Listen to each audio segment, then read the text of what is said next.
2025년 2월 28일 연중 제7주간 금요일 제1독서 집회서의 말씀입니다. 부드러운 말씨는 친구들을 많게 하고 우아한 말은 정중한 인사를 많이 받게 한다. 너와 화목하게 지내는 친구들을 많이 만들되 좋은 자는 1000명 가운데 하나만을 골라라. 친구를 얻으려거든 시험해보고 어때? 서둘러 그를 신뢰하지 마라. 제 좋을 때에만 친구가 되는 이가 있는데 그는 내 고난의 날에 함께 있어주지 않으리라. 원수로 변하는 친구도 있으니 그는 너의 수치스러운 말다툼을 폭로하리라. 식탁에 친교나 즐기는 친구도 있으니 그는 내 고난의 날에 함께 있어주지 않으리라.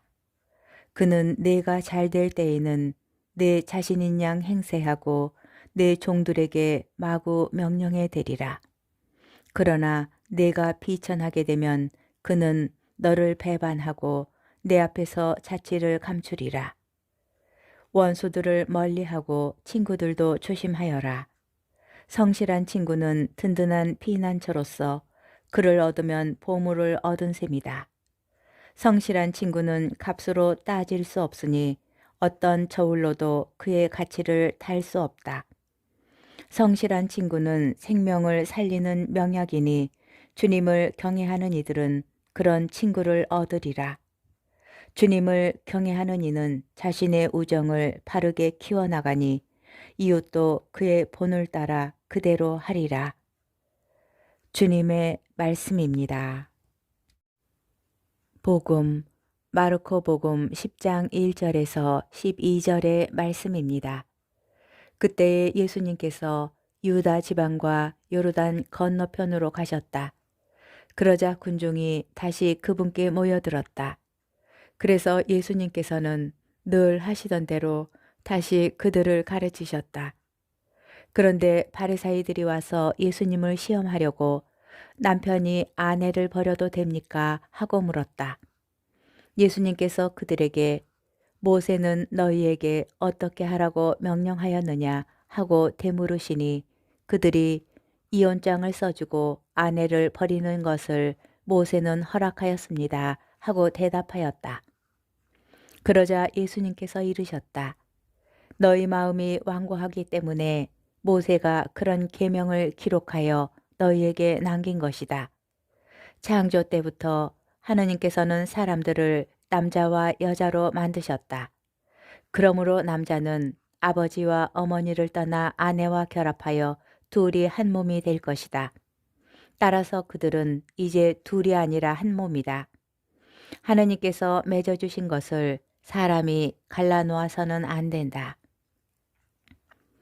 집에 들어갔을 때에 제자들이 그 일에 관하여 다시 묻자 예수님께서 그들에게 말씀하셨다. 누구든지 아내를 버리고 다른 여자와 혼인하면 그 아내를 두고 간음하는 것이다. 또한 아내가 남편을 버리고 다른 남자와 혼인하여도 간음하는 것이다. 주님의 말씀입니다. 오늘의 묵상. 혼인한 이들은 물론이고 사목 현장에서 혼인 생활에 어려움을 겪는 신자들을 돌보는 사목자들과 교우들은 오늘 복음에서 예수님께서 들려주시는 가르침 앞에서 안타까움을 느낄 때가 있을 것입니다. 이 가르침이 마치 우리 시대의 인간적 현실을 무시한 이론적이고 이상적인 멍해로 느껴질 수도 있습니다. 사실 이 시대의 가정은 사실혼, 통성 간의 결합, 출산 기피, 기술 혁명으로 말미암은 출산 행위의 조작이나 성별에 대한 편견 등 그리스도교적 혼인을 위협하는 수많은 요소에 노출되어 있습니다. 그러므로 우리는 오늘 복음 말씀을 실제로 혼인을 지속하는 데 어려움을 가진 가정의 상황만을 기준으로 이해해서는 안 될 것입니다. 그리스도교적 혼인은 주님께서 주시는 은사이고 무엇보다 먼저 성직과 축성 생활에 앞서는 하나의 성소이기에 신중한 식별로 응답해야 하는 부르심입니다. 따라서 혼인의 불가해소성은 사람들에게 부과된 멍해로 이해할 것이 아니라 혼인으로 결합된 사람들에게 주어진 은사로 이해하여야 합니다.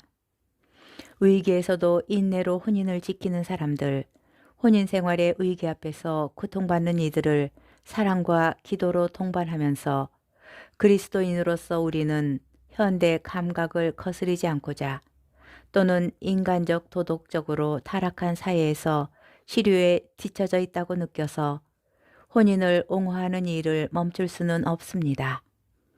이를 멈춘다면 우리는 우리가 세상에 줄 수 있고 주어야 하는 가치관을 제시하지 않게 되는 것입니다.